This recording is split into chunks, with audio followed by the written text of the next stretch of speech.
Assalamualaikum warahmatullahi wabarakatuh.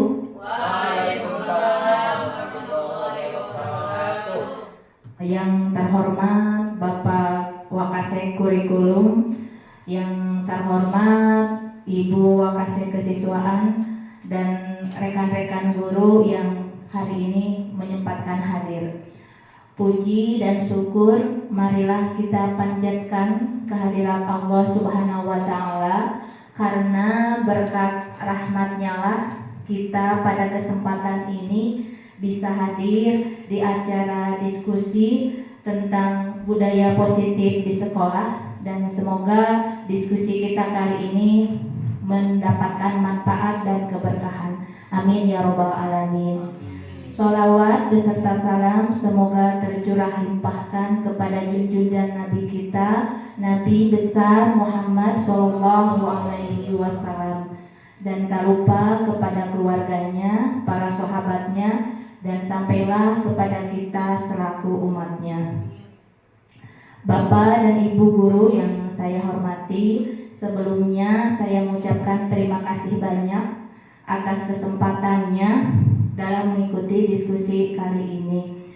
Sebelum memulai acara diskusi kali ini, sebelumnya saya meminta Bapak dan Ibu guru untuk berdiri. Kita akan menyanyikan Indonesia Raya.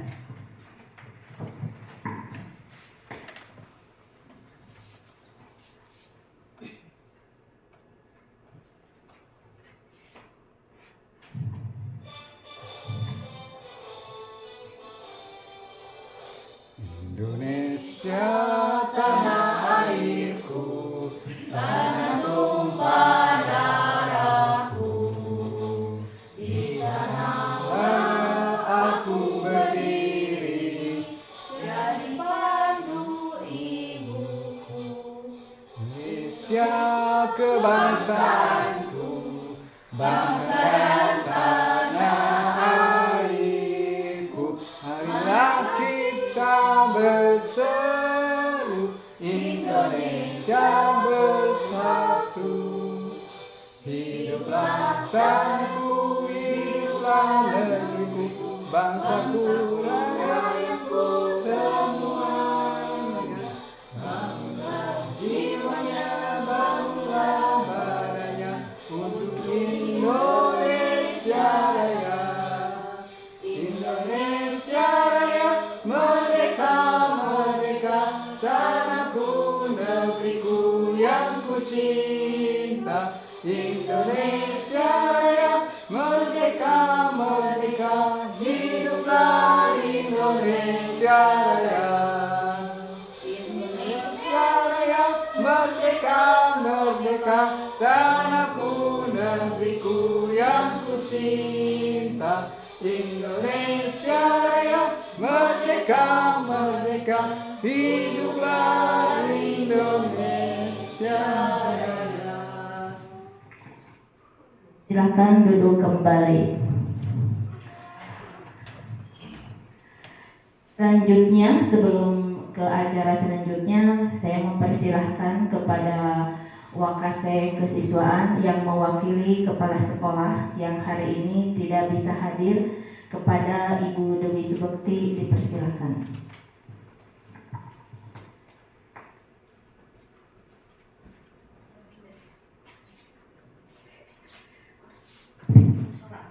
Baik, Assalamualaikum warahmatullahi wabarakatuh.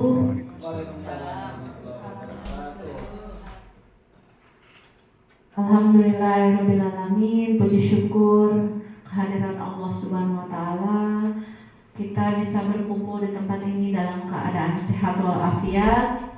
Salawat serta salam tidak pernah terlupa kita curahkan kepada junjungan kita Nabi Muhammad SAW, sehingga kita bisa mendapatkan syafaatnya di yaumul akhir nanti. Amin.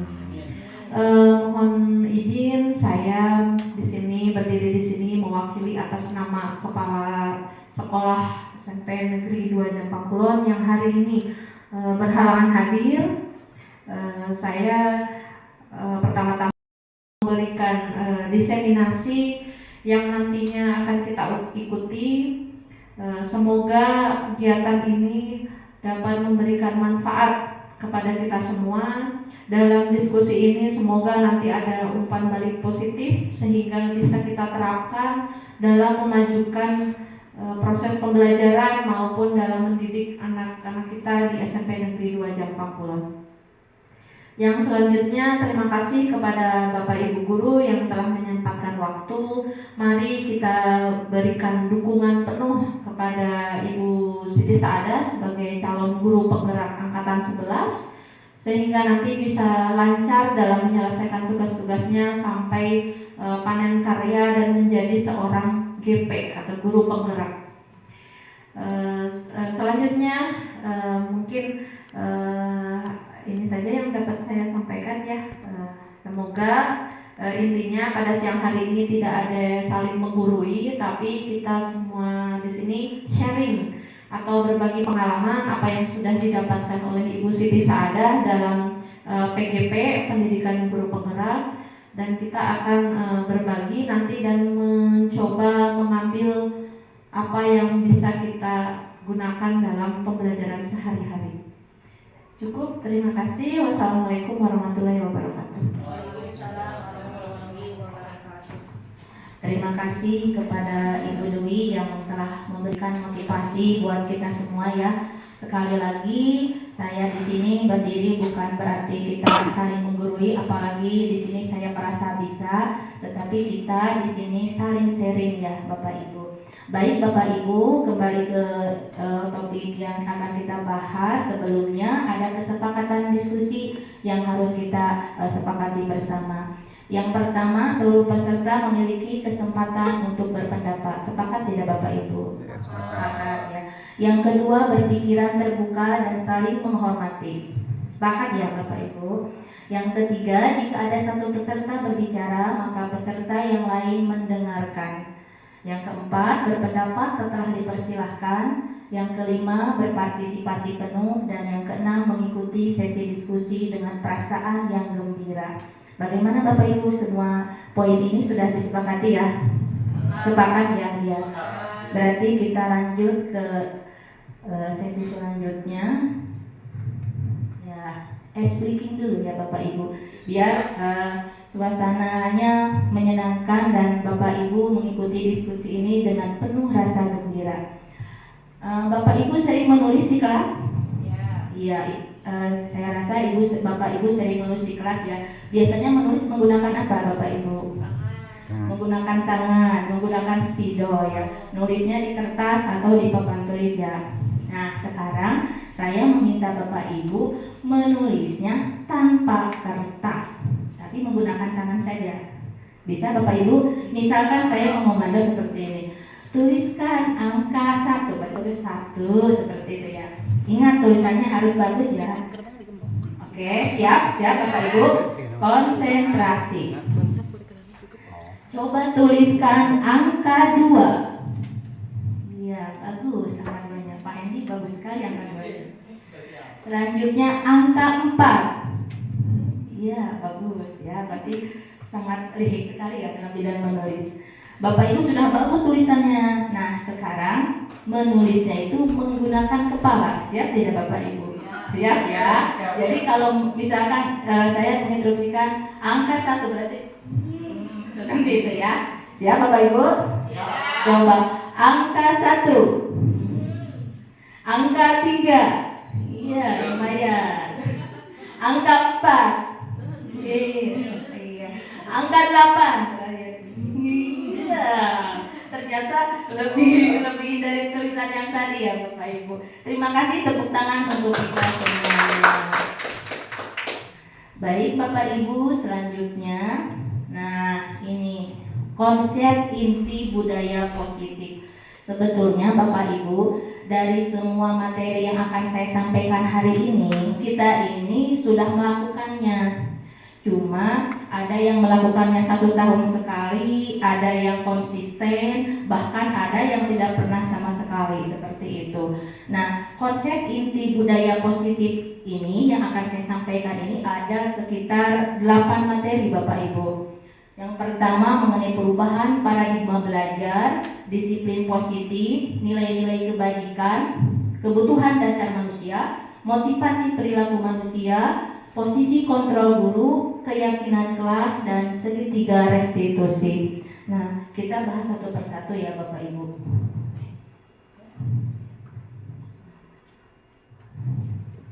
Nah, pembelajaran dengan paradigma baru. Sebagaimana kita ketahui bersama, kita menggunakan kurikulum apa Bapak Ibu? Merdeka.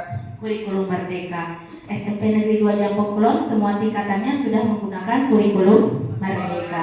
Nah, Bapak Ibu, di dalam pembelajaran dengan paradigma baru ini, prinsip pembelajaran itu prinsip pembelajaran berdiferensiasi, sehingga para peserta didik belajar sesuai dengan kebutuhannya berdasarkan tahap perkembangan sesuai teori psikologi modern untuk mewujudkan profil pelajar Pancasila. Mungkin di sini Bapak Ibu ada yang pernah mengikuti workshop pembelajaran berdiferensiasi, ingin bertukar ide ataupun pengalaman.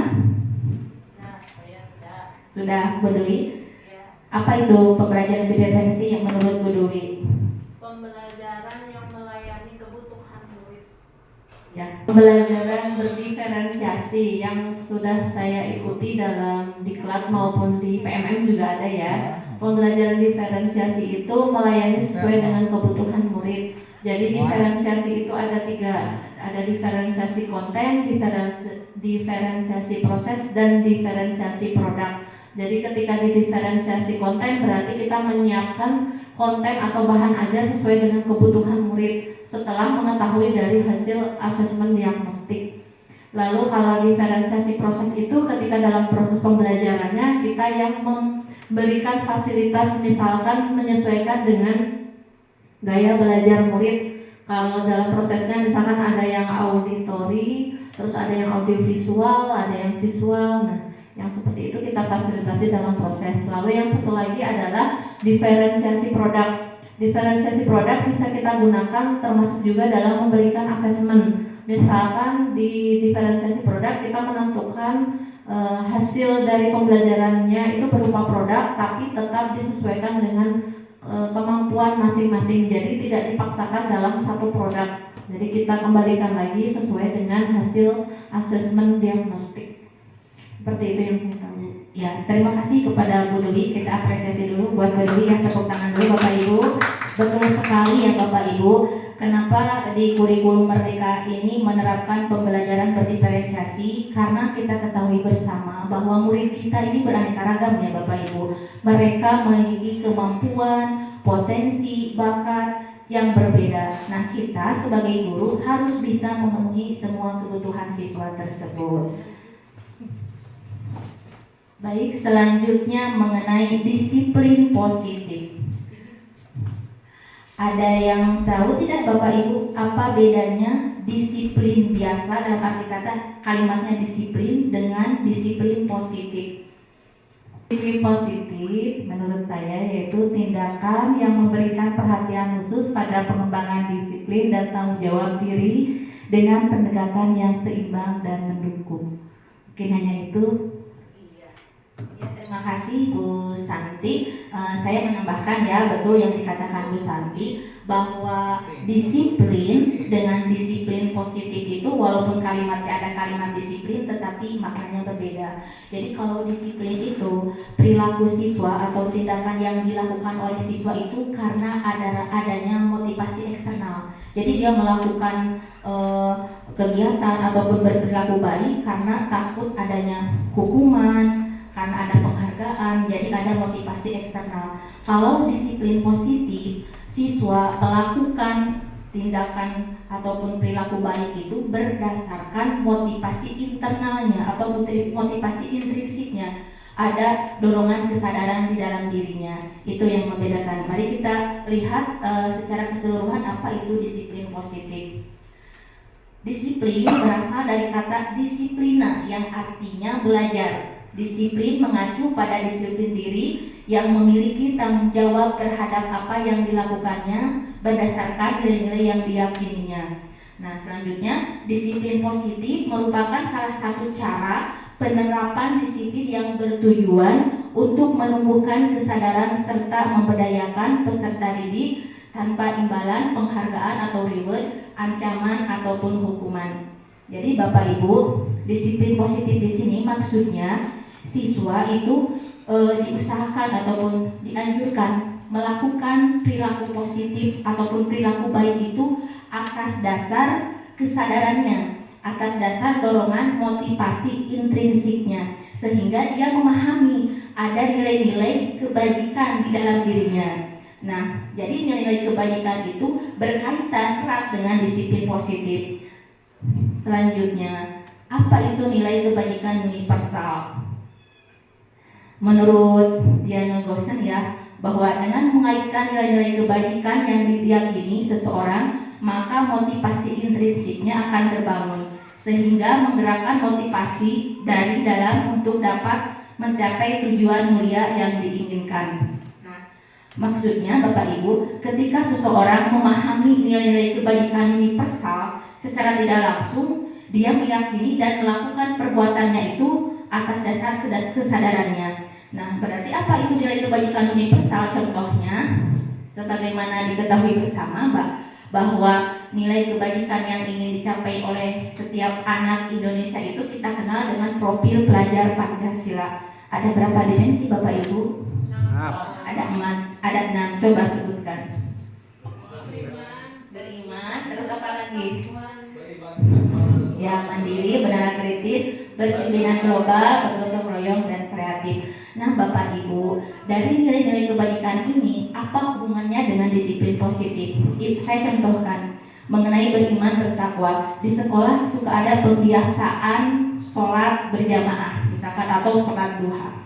Nah, si anak mengikuti sholat duha ataupun sholat berjamaah itu karena dia memiliki rasa beriman dan bertakwa di situ.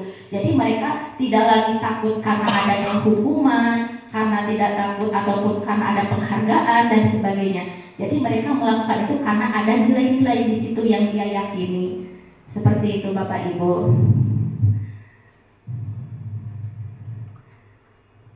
Nah, selanjutnya masuk ke kebutuhan dasar manusia. Bapak Ibu di sini memiliki kebutuhan tidak? Punya. Banyak sekali ya kebutuhan kita ini dan tentu berbeda. Kebutuhan Bulia apa Bulia? Hari ini kebutuhannya? Ekonomi, makan ya. Karena sekarang menuju makan siang, itu adalah kebutuhan yang saat ini kita perlukan. Ternyata Bapak Ibu, anak didik kita juga ternyata memiliki kebutuhan dasarnya sebagai fitrah kita sebagai manusia. Apa saja kebutuhan dasar manusia? Kita lihat. Nah, langsung saja ke sini. Nah, yang pertama bertahan hidup Bapak Ibu. Contohnya perlunya makanan, pakaian, tempat tinggal, keamanan, dan kesehatan. Nah, anak didik kita juga di sekolah memiliki kebutuhan untuk bertahan hidup. Misalkan lingkungan kelas yang nyaman, yang bersih, terus lagi yang kokoh bangunannya, seperti itu. Terus yang kedua, kebutuhan kasih sayang dan rasa diterima. Contohnya rasa diterima, dipedulikan, berbagi, kerjasama, menjadi bagian dalam kelompok. Nah, siswa kita juga di sekolah memiliki kebutuhan yang ini Bapak Ibu, kasih sayang. Kita harus bisa memberikan kasih sayang kepada siswa dengan cara apa misalnya? Dengan cara kita peduli misalkan ketika anak mengerjakan tugas, kasih apresiasi, berikan sebuah misalkan kamu bagus sekali hasil tugasnya misalkan, jadi ada apresiasi yang diberikan oleh guru sehingga anak merasa kasih sayang itu terpenuhi seperti itu. Yang ketiga, penguasaan itu misalkan harga diri, keinginan untuk dianggap, memimpin, berprestasi, diakui dan didengar. Kalau kegiatan kelas, biasanya kalau di kegiatan kelompok ada siswa yang ingin menonjol. Jadi kalau ada pertanyaan, dia yang ngomong misalkan ketika presentasi dia lagi. Nah, berarti siswa tersebut dia sedang menjalankan kebutuhannya dalam penguasaan seperti itu. Yang keempat itu kebebasan. Kebebasan yaitu mandiri, memiliki pilihan, mencoba hal baru, mampu mengendalikan arah dirinya. Contoh kebebasan kalau di sekolah apa kira-kira Bapak Ibu? kalau kita memberikan soal, misalkan ya ada 5 soal, siswa kadang tidak mau mengerjakan yang nomor 1, dia mengajukan lagu, saya pengen nomor 5 dulu gitu. Seperti itu juga bisa. Masuk saja ke kesenangan ya, yang kelima. Nah, yang kelima di sini bahwa siswa kita juga memiliki kebutuhan dalam hal kesenangan, yaitu contohnya bermain, humor, antusiasme, tertawa. Jadi mereka perlu dengan teman bermain, terus lagi bikin humor gitu, sehingga mereka bisa tertawa riang gembira seperti itu. Nah, Bapak Ibu, apabila dari 5 kebutuhan dasar ini tidak terpenuhi salah satu, kira-kira bagaimana kondisi siswa tersebut? Bad mood ya. Selain itu apa lagi? Marah, terus apa lagi ya? Ngantuk ya, jadi jenuh mungkin ya di kelas. Terus lagi banyak mungkin ada yang meminta jajan karena kurang jajan dari orang tuanya sehingga meminta kepada temannya. Itu juga karena ada kebutuhan dasarnya yang belum terpenuhi. Izin ke WC. Nah, selanjutnya masuk ke motivasi perilaku manusia. Di latar belakangi dari kebutuhan dasar manusia yang tadi, tentu akhirnya manusia berperilaku, dan berperilaku di sini manusia itu ada dorongan, ada motivasi. Seperti ibu datang ke sekolah, motivasinya apa Bapak Ibu? Mengajar. Untuk mengajar. Nah, begitupun pada siswa, ada perilaku-perilaku siswa yang didorong oleh motivasi. Nah, kita akan bahas motivasi apa saja. Nah, Bapak Ibu, ada 2 motivasi yang tadi sebelumnya saya sudah singgung. Ada motivasi eksternal, di mana contohnya motivasi eksternal itu datang dari luar, yaitu misalkan untuk menghindari ketidaknyamanan atau hukuman. Jadi siswa melakukan nurut ataupun patuh taat kepada aturan sekolah karena mereka takut adanya hukuman. Yang kedua, untuk mendapatkan imbalan atau penghargaan dari orang lain. Nah, biasanya kalau ada lomba, misalkan ada lomba OSE, ada lomba apa lagi, misalkan banyak, siswa latihannya wah semangat karena adanya penghargaan. Tapi ini bersifatnya jangka pendek kalau untuk penghargaan dan hukuman. Nah, yang paling tepat itu adalah motivasi internal. Jadi siswa melakukan tindakan positifnya itu karena menghargai diri sendiri dengan nilai-nilai kebajikan yang dia percaya. Nilai-nilai kebajikan yang tadi sudah saya bahas ya. Jadi mereka melakukannya disiplin positif itu karena adanya kesadaran dari dirinya sendiri.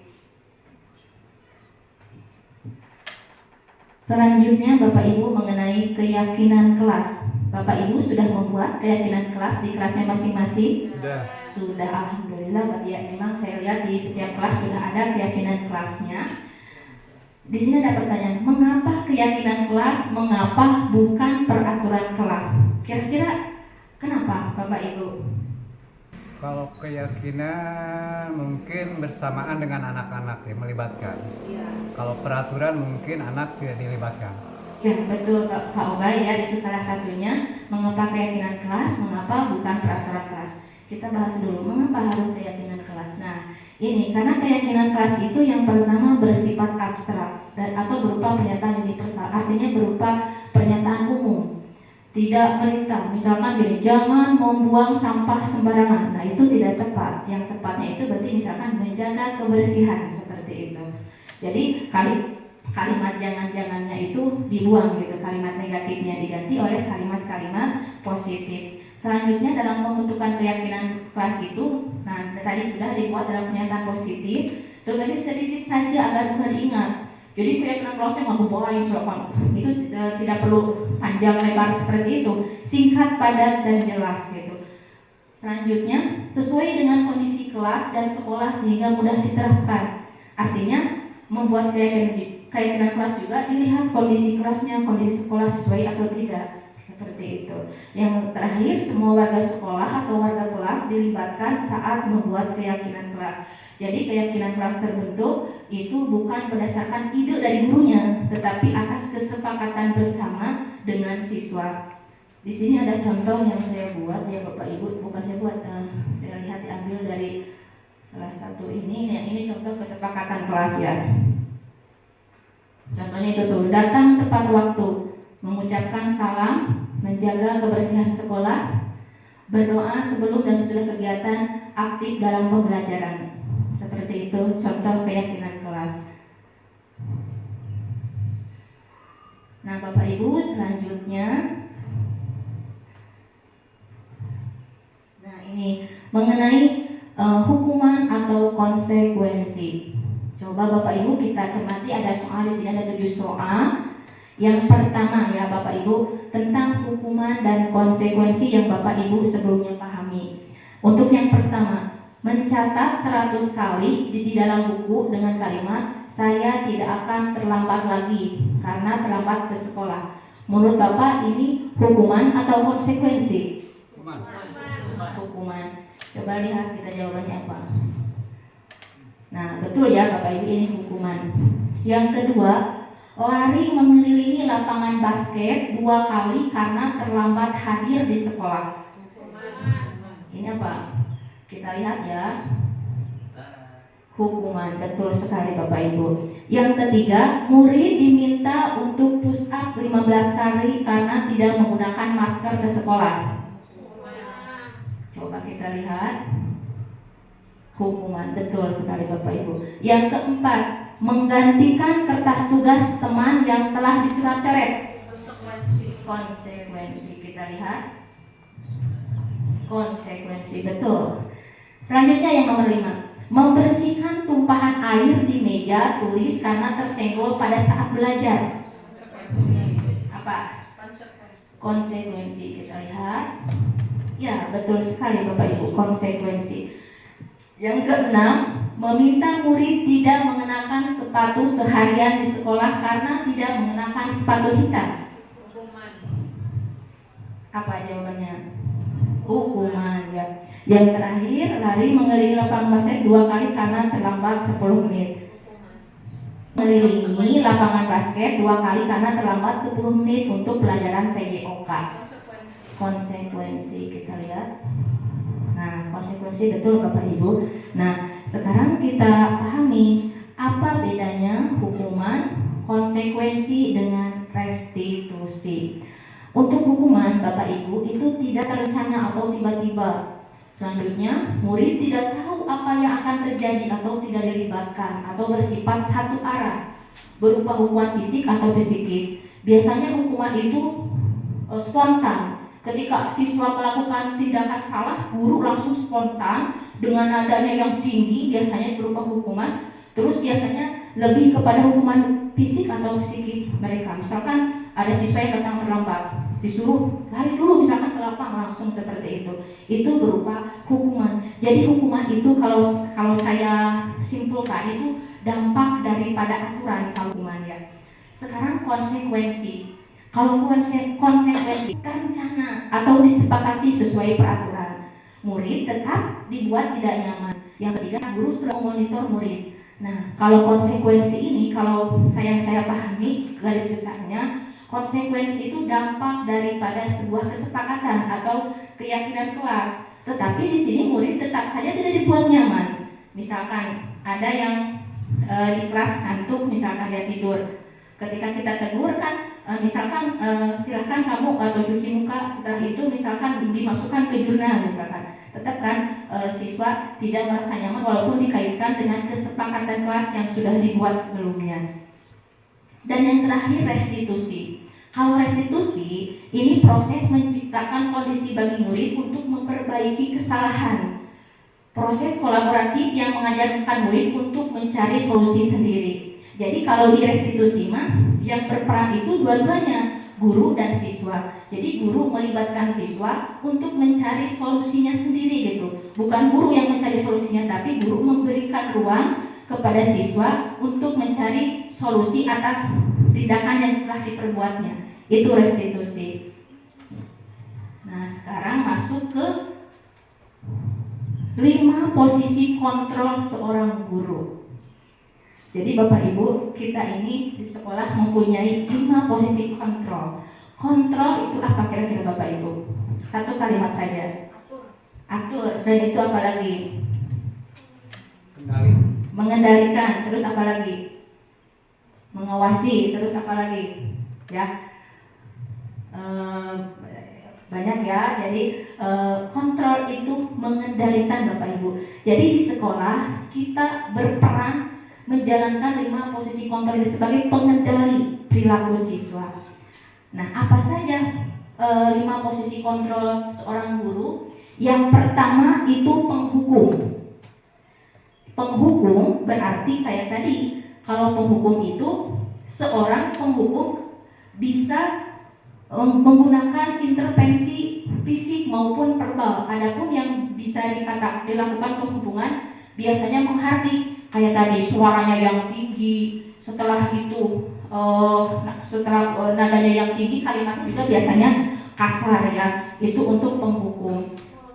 Melotot, nah, sampai seperti itu. Kalau yang kedua sebagai pembuat rasa bersalah. Nah, kalau posisi guru sebagai pembuat rasa bersalah, di sini guru suaranya akan lebih lemah lembut gitu. Bagaimana posisinya supaya si anak itu merasa bersalah, misalkan menunjukkan kekecewaan sehingga dalam hati anak, aduh karunyanya si ibu abdi si ibu teh ketinggalan juga sedihun, misalkan seperti itu. Jadi si anak secara tidak langsung merasa merasa bersalah. Selanjutnya yang ketiga itu sebagai teman. Nah, kalau sebagai teman bukan berarti ketemu guru hai misalkan green seperti, bukan. Tetapi di sini kita sebagai guru menggunakan bahasa teman agar mudah dipahami oleh si anak tersebut gitu, sehingga pendekatannya secara persuasif. Itu kalau posisi sebagai teman. Yang keempat sebagai pemantau. Nah, Bapak Ibu, kalau sebagai pemantau di sini kita mengawasi siswa. Misalkan kita mengawasi siswa, si anak tersebut kenapa tadi tidur di kelas misalkan. Berarti sebagai guru kita harus mengawasinya lagi, mengevaluasi kembali kenapa tidur di kelas, apa ada masalah dan sebagainya. Berarti posisi guru harus bisa mengawasi. Selanjutnya yang terakhir ini posisi manajer. Nah, posisi manajer berarti guru berbuat sesuatu bersama siswa, mempersilahkan siswa mempertanggungjawabkan perilakunya, serta mendukung siswa agar dapat menemukan solusi atas permasalahannya sendiri. Jadi dari 5 posisi kontrol seorang guru tadi, manakah yang paling tepat Bapak Ibu? Manajer. Kenapa manajer? Nah, ini penjelasannya. Ya betul sekali Bu Dewi, karena kenapa ada 5 posisi kontrol ini guru mengutamakan lebih berperan sebagai manajer, karena kalau manajer tadi guru memberikan ruang kepada siswa, mendukung siswa agar siswa tersebut menemukan solusinya sendiri gitu. Siswa menemukannya solusi sendiri, sehingga kalau posisi manajer siswa tidak merasa terintimidasi gitu, tidak merasa terintervensi seperti itu. Nah, contohnya ini, contoh penerapan 5 posisi kontrol seorang guru. Kasusnya, siswa tidak memakai atribut saat upacara bendera. Nah, kalau teori penghukum, kalau kontrolnya sebagai penghukum, disuruh hormat pada bendera selama 1 jam. Berarti ini posisinya sebagai penghukum. Kalau pembuat rasa bersalah, si guru akan seperti ini. Berapa kali ibu dan bapak harus memberitahu kamu selalu saja mengecewakan ibu bapak. Kurang lebih seperti itu kalimatnya. Yang selanjutnya, nah, sebagai teman, bagaimana kalimatnya?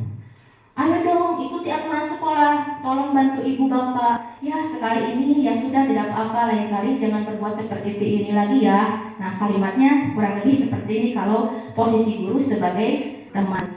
Kalau sebagai pemantau, misalkan kalimatnya, kamu sudah melanggar peraturan sekolah, kamu tahu konsekuensinya. Setelah upacara kamu beri atributnya ke koperasi dan jangan diulangi lagi. Nah, kalau seperti ini berarti sebagai pemantau. Yang terakhir sebagai manajer. Nah, kalau sebagai manajer kan enak gitu. Jadi kedua belah pihak tidak dirugikan. Siswa diberikan ruang untuk memperbaiki kesalahannya. Contoh kalimatnya seperti ini. Apakah kamu tahu kesalahanmu? Kira-kira bagaimana kamu memperbaiki kesalahanmu? Nah, seperti itu. Itu kalau posisi manajer. Nah, Bapak Ibu, tadi itu ini udah masuk ke sana, cuma ini ada videonya Bapak Ibu. Coba lihat ya Bapak Ibu, ini penerapan posisi kontrol guru di sekolah.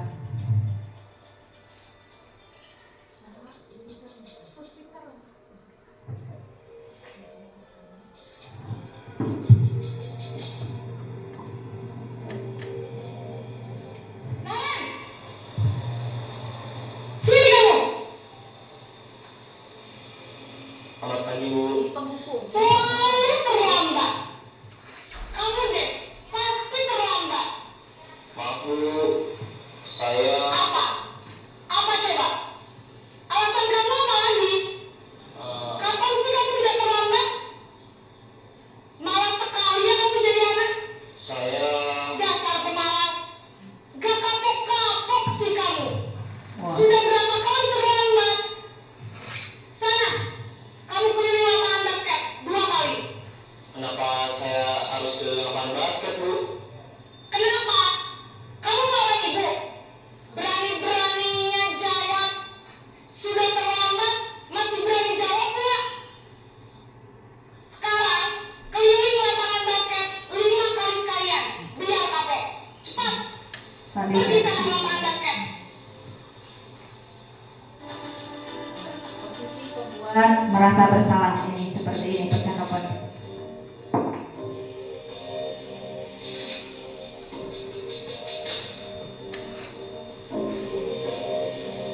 Naren!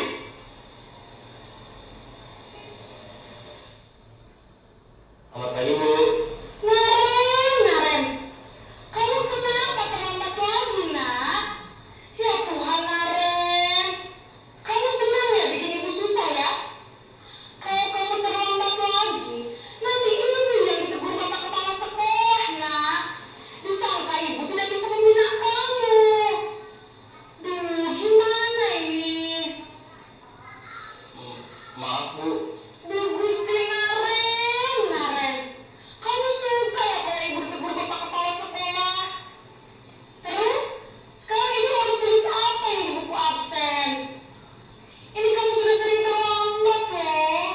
Ibu harus apa coba? Maaf, Bu. Maaf sekali. Ya sudah, lain kali jangan bikin ibu susah lagi ya nak ya.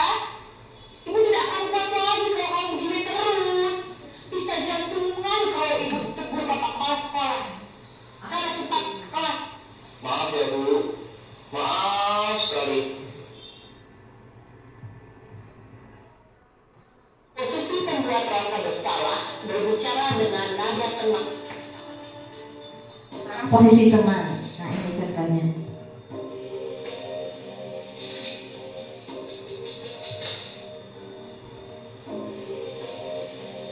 Naren!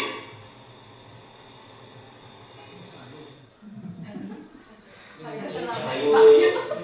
Wah, sudah jam berapa ini nak? Terlambat lagi ya sayang. Iya, Bu. Habis ibu saya lupa bangunkan saya, Bu. Kamu malah menyalahkan ibu kamu. Kamu bukannya anak yang larinya paling kencang. Kok terlambat sih? Iya, Bu.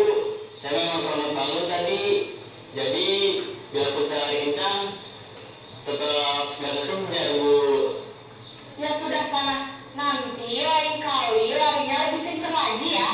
Biar gak terlambat lagi. Bikin seneng ibu. Demi ibu. Bisa kan? Bisa lah, Bu. Ya sudah sana masuk kelas. Ibu beresin urusan absen kamu. Kamu ini ada-ada saja. Nah, ini posisi pemantau atau monitor ya. Terlambat lagi kasusnya.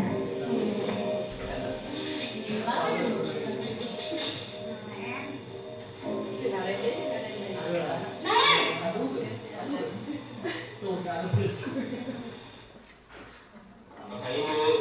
Naren, apa peraturan sekolah kita tentang jam berapa kita harus masuk sekolah, nak? Kita harus di sekolah jam 7, Bu. Iya betul, sekarang sudah jam 7.20. Naren sudah tahu konsekuensinya jika terlambat hadir. Paham Bu, saya harus tinggal kelas pas jam istirahat selama 20 menit. Iya benar, konsekuensinya demikian. Jadi nanti jam 9.30 pas istirahat, kamu harus tinggal di kelas, kerjakan tugas tambahan untuk ketertinggalan kamu, ya? Baik Bu. Terakhir posisi manajer. Nah, ini posisi yang seharusnya.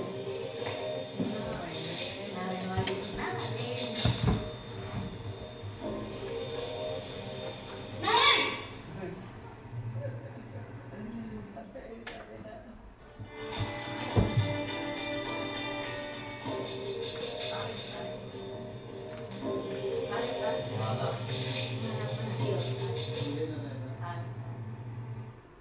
Sedia Bu. Bagaimana kamu akan perbaiki masalah keterlambatan ini? Saya akan coba untuk tidak lupa menyetel alarm saya Bu. Baik, kalau Naren lupa menyetel alarm di rumah, ada orang yang kira-kira bisa bantu mengingatkan tidak? Ada Bu, kakak saya, Kak Emma. Ada lagi selain Kak Emma? Selain Kak Emma, ada ibu saya. Baik, jadi yang mengingatkan Naren adalah Kak Emma dan ibu kamu ya? Kira-kira akan mulai setel alarm kapan nih Naren? Setelah pulang sekolah, akan segera saya lakukan. Baik, jadi Naren akan setel alarm untuk bangun besok pagi dan akan diingatkan oleh kakak dan ibunda Naren ya? Ada lagi yang mungkin perlu dilakukan Naren? Agar tidak terlambat bangun lagi. Tidak ada Bu. Baik Naren, terima kasih untuk kerjasama kamu. Sekarang kamu perlu kembali ke kelas untuk belajar. Ya, barusan Bapak Ibu sudah melihat video mengenai 5 posisi kontrol di sekolah. Bagaimana tanggapannya mengenai video tersebut? Ada yang mau menanggapinya?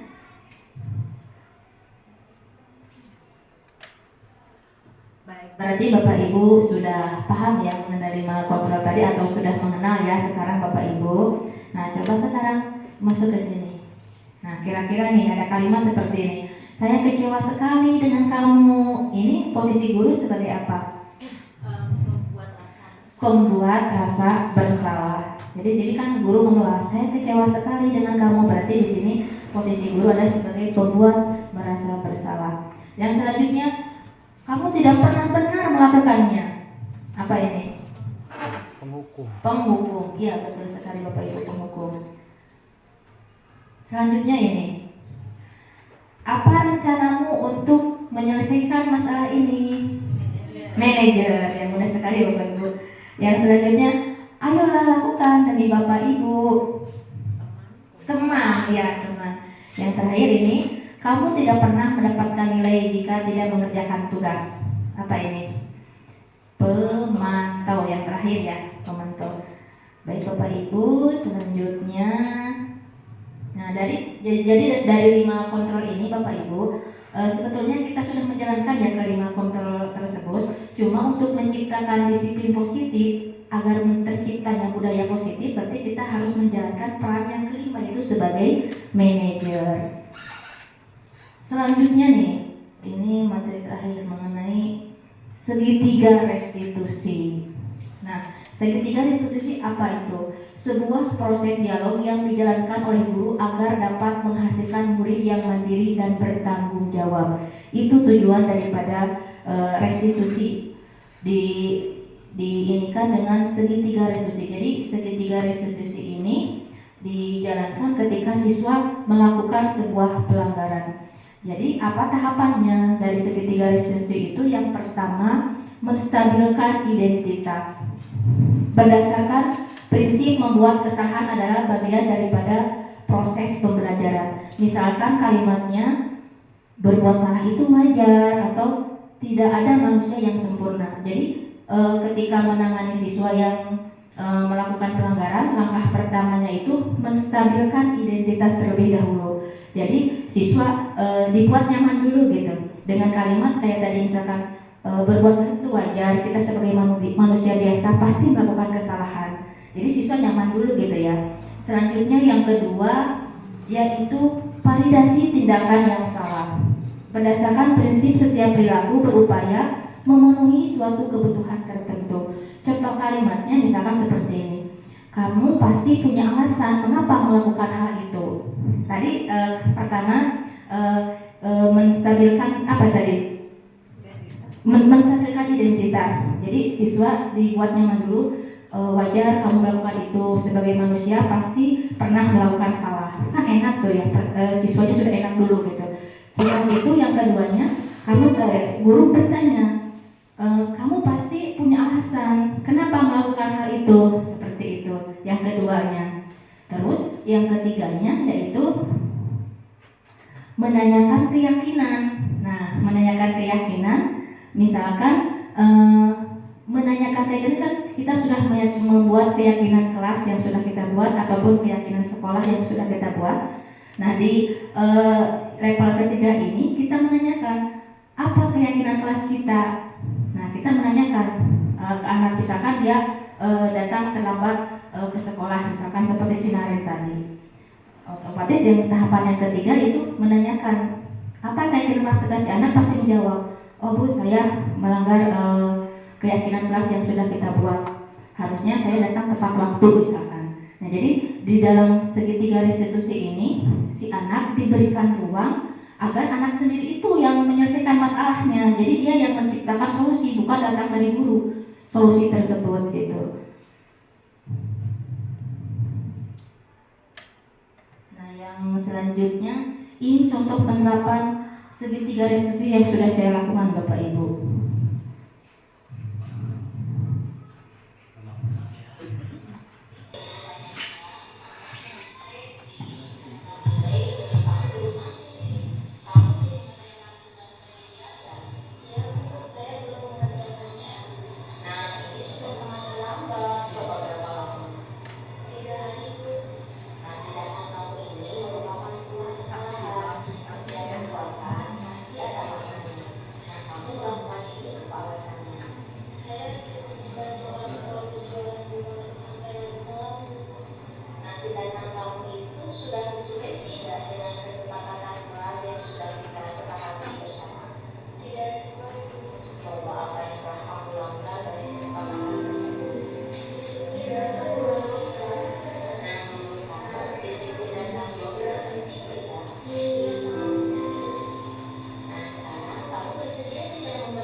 Baik Bapak Ibu, nah barusan video yang saya lakukan dengan salah satu siswa kemarin melakukan simulasi ketika penerapan segitiga restitusi. Mungkin di antara Bapak Ibu ada yang kurang paham ataupun ingin menambahkan ataupun ingin kita di sini kan sharing ya Bapak Ibu. Jadi ada yang mau menambahkan, ada yang mau ngasih umpan balik dan sebagainya. Silahkan Bapak Ibu. Ataupun kritik dan sarannya.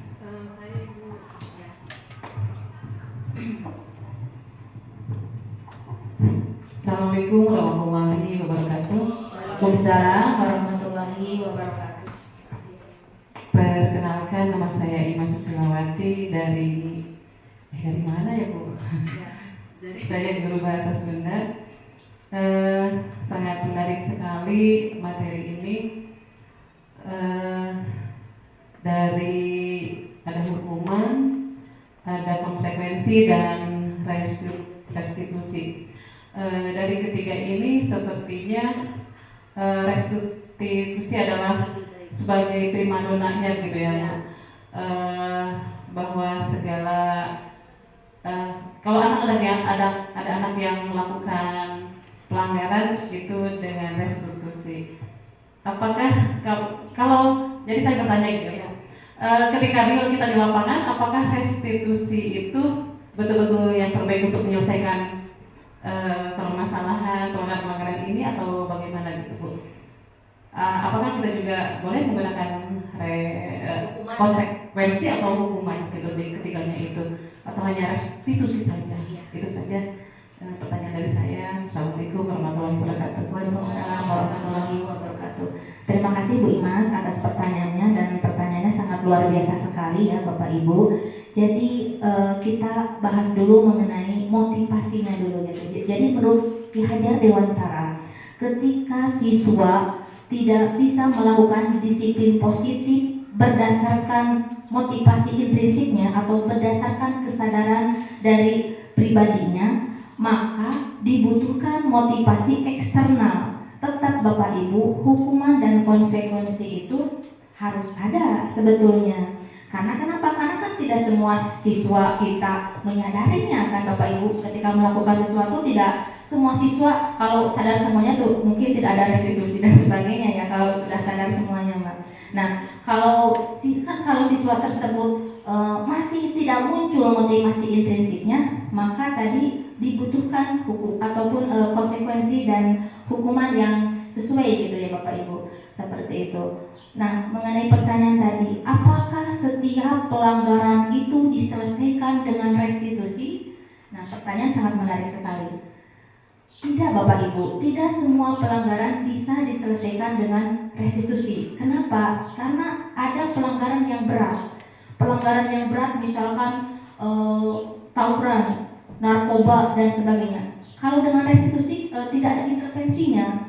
Si anak mungkin tidak ada jeraknya gitu kalau dengan restitusi.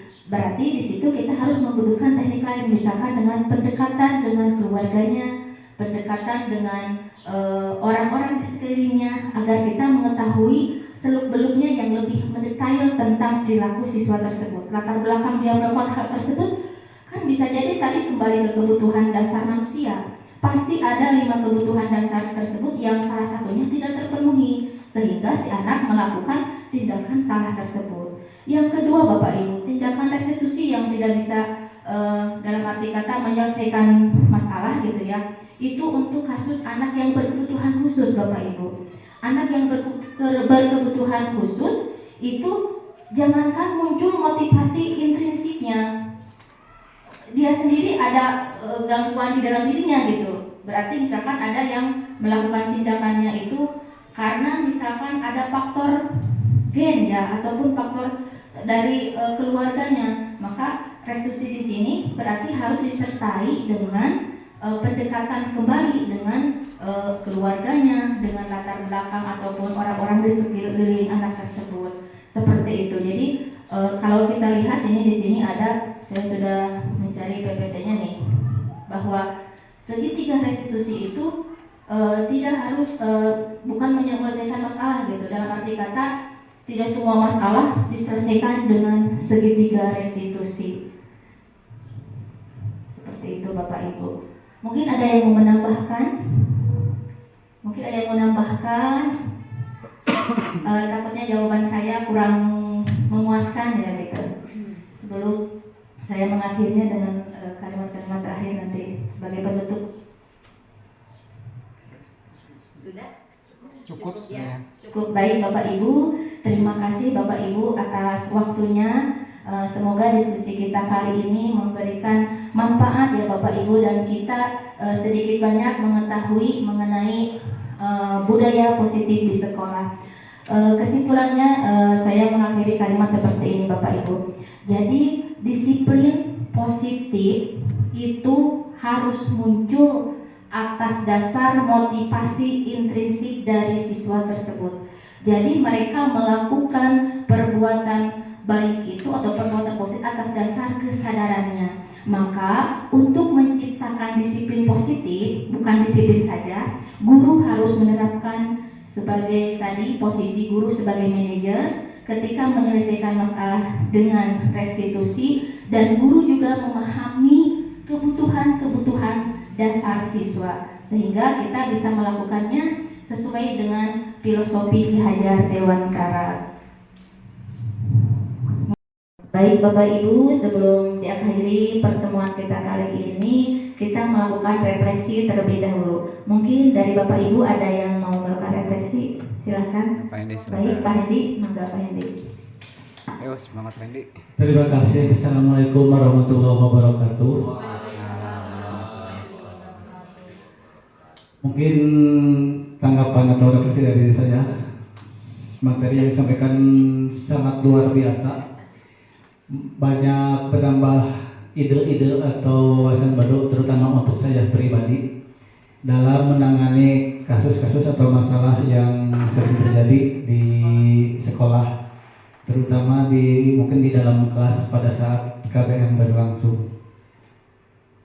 Kemudian dengan mengikuti materi dari Ibu, sangat muncul atau bisa saya terapkan untuk memperbaiki proses pembelajaran yang saya lakukan di kelas dengan menerapkan yang tadi Ibu sampaikan, ada antara konsekuensi, hukuman, dan restitusi. Mungkin dari ketiga itu bisa diambil salah satu untuk memperbaiki proses pembelajaran, terutama untuk saya pribadi. Mungkin itu saja. Terima kasih. Assalamualaikum warahmatullahi wabarakatuh. Ya, terima kasih Pak Hendi sudah melakukan refleksi. Terakhir sebelum ditutup, karena tadi dibuka dengan berdoa, berarti kita akhiri dengan berdoa kembali ya. Marilah kita membacakan doa wal asri. Bismillahirrahmanirrahim. Wal asri.